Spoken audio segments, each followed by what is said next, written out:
찬송가 259장 예수 십자가에 흘린 피로써 259장 찬송합니다.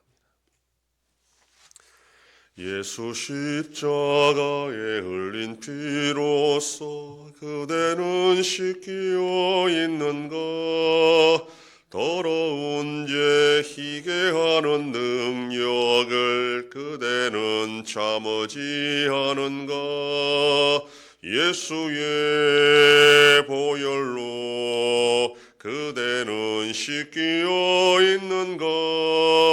마음속에 여러 가지 죄악이 깨끗이 씻기어 있는가? 주 예수와 밤낮으로 늘 함께 그대는 행동을 하는가? 아무 때나 어디서나 그대는 십자가 붙들고 있는가? 예수의 보혈로 그대는 씻기어 있는가? 마음속에 여러 가지 죄악이 깨끗이 씻기어 있는가? 주님 예수 다시 올 때 그대는 영접할 예복이 있는가? 그대 몸은 거룩한 곳 천국에 들어갈 준비가 됐는가? 예수의 보혈로 그대는 씻기어 있는가? 마음속에 여러 가지 죄악이 깨끗이 씻기어 있는가? 모든 죄에 더러워진 예복을 주 앞에 지금 다 벗어서 샘물같이 솟아나는 보혈로 눈보다 더 이게 씻으라. 예수의 보혈로 그대는 씻기어 있는가? 마음속에 여러 가지 죄악이 깨끗이 씻기어 있는가?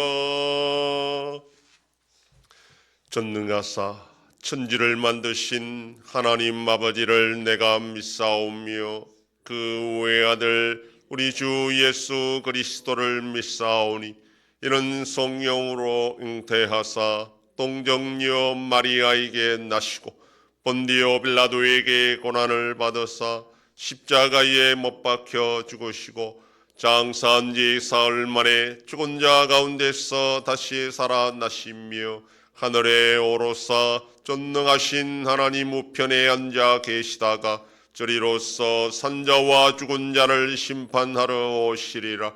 성령을 믿사오며 거룩한 공회와 성도가 서로 교통하는 것과 죄를 사하여 주시는 것과 몸이 다시 사는 것과 영원히 사는 것을 믿사옵나이다. 아멘. 하나님 말씀 창세기 26장 34절에서 27장 14절까지의 말씀입니다. 구약성경 38페이지 창세기 26장 34절부터 27장 14절까지 한 절씩 교도합니다. 에스가 40세 헷족속 부에리의 딸 유딧과 헷족속 엘론의 딸 바스맛을 아내로 맞이하였더니 이삭이 나이가 많아 눈이 어두워 잘 보지 못하더니 맏아들 레스를 불러 이르되 내 아들아 하매 그가 이르되 내가 여기 있나이다 하니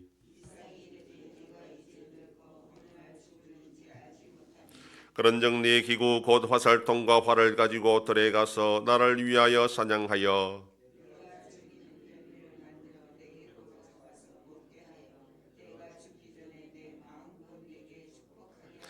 이삭이 그의 아들 에스에게 말할 때에 리브가가 들었더니 에스가 사냥하여 오려고 들로 나가매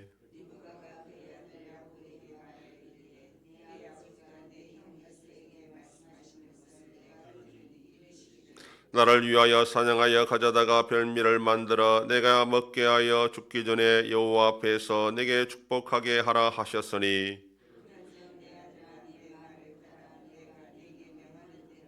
염소 떼에 가서 거기서 좋은 염소 새끼 2마리를 내게로 가져오면 내가 그것으로 네 아버지를 위하여 그가 즐기시는 별미를 만들리니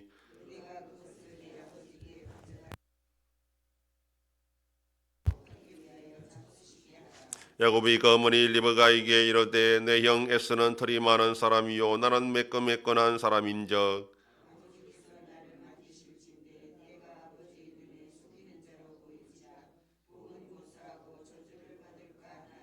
어머니가 그에게 이르되 내 아들아 너의 저주는 내게로 돌리리니 내 말만 따르고 가서 가져오라. 그가 가서 걸어다가 어머니에게로 가져왔더니 그의 어머니가 그의 아버지가 즐기는 별미를 만들었더라. 아멘. 에스가 40세, 그러니까 이삭이 100세가 되었을 때에 에스가 가나안 여인 둘을 아내로 맞이하고 이것 때문에 이삭과 리브가가 마음에 근심이 되었다 이렇게 말합니다. 이삭과 리브가의 결혼도 그렇고 이들 집안은 분명히 가나안 여인이 아니라 고향 땅에서 여자를 아내로 맞이하고 고향을 떠나야 되는 그런 믿음의 본을 보여야 됨에도 이 에스는 그런 것에 전혀 관심이 없었다라는 것을 보여줍니다. 팥죽한 것으로 장자의 명분을 판 것도 그렇고 이 결혼 문제를 통해서 에스가 하나님의 약속의 계보에 드는 사람이 아니었다라는 것을 보여주고 분명히 이삭도 그걸 알았을 것입니다. 이삭은 향년이 180세입니다. 이때 지금 에스에게 축복하겠다라는 것을 학자들은 여러 가지 계산을 했을 때에 에스의 나이가 70세 되었을 때에 그러니까 이삭 나이가 130세 되었을 때 일어난 일입니다. 이삭은 자기가 얼마나 살지 모른다 그렇게 했지만 사실은 그는 향년이 180세입니다. 야곱의 아들 요셉이 애굽으로 잡혀갈 때도 이삭은 그때까지 살아 있었습니다. 그러나 그는 눈이 어두워 판단하지 못하고 그의 맏아들 에스가 하나님이 약속한 아들로 생각을 한 것입니다. 창세기 21장 12절에 보면 이삭에게서 나는 자가 아브라함의 씨가 될 것이다 이렇게 말했는데 이삭은 이걸 에스로 해석을 한 것입니다.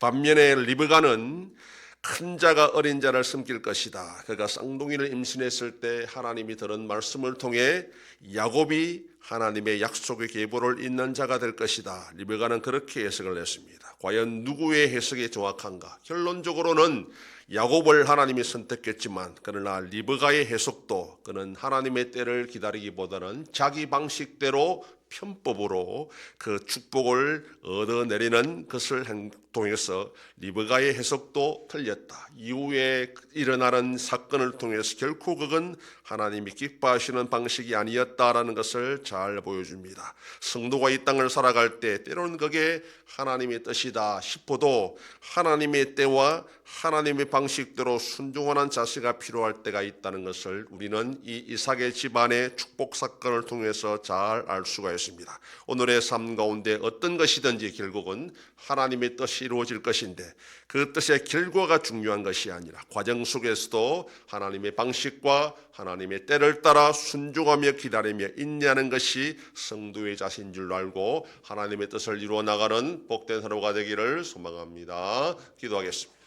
하나님 아버지 감사합니다. 지난밤도 지켜주시고 또 이 새벽을 깨우며 주님 앞에 나와 기도하고 오늘 하루도 살아가게 하시니 감사합니다. 하나님의 뜻을 따라 살아가는 것이 성도의 삶이라도 그 과정 속에서 하나님의 때와 하나님의 방식대로 순종하는 것이 하나님 믿는 성도들의 올바른 자세인 줄 알고 인내하며 반드시 하나님의 뜻을 이루어질 것을 믿고 살아가는 복된 자들이 되게 하여 주시옵소서. 아버지 하나님이 나라 대한민국 대한민국과 함께 하셔서 이 위기를 잘 극복할 수 있도록 은혜 베풀어 주시기를 원합니다. 전쟁 속에 있는 나라들도 불쌍히 여겨주시고 속히 평안을 허락하여 주시옵소서. 우리 안송교회가 평안하여 든든히 서간한 교회가 되게 하심으로 하나님께 영광 돌리는 교회가 되게 하여 주시옵소서. 성도의 가정과 생업에 복을 주심으로 감사가 넘치는 가정이 되게 하여 주시옵소서. 자녀들의 삶 가운데도 함께하여 주시고 대중생명과 어린 생명들을 지켜주시옵소서.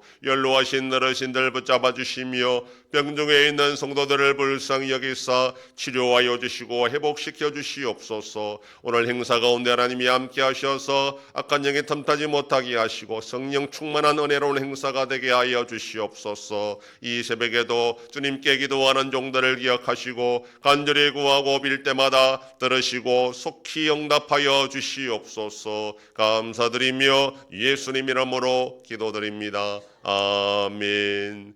하늘에 계신 우리 아버지여, 이름이 거룩히 여김을 받으시오며 나라의 임하옵시며 뜻이 하늘에서 이룬 것 같이 땅에서도 이루어지이다. 오늘날 우리에게 일용할 양식을 주옵시고 우리가 우리에게 죄 지은 자를 사하여 준 것 같이 우리 죄를 사하여 주옵시고 우리를 시험에 들게 하지 마옵시고 다만 악에서 구하옵소서. 대개 나라와 권세와 영광이 아버지께 영원히 있사옵나이다. 아멘.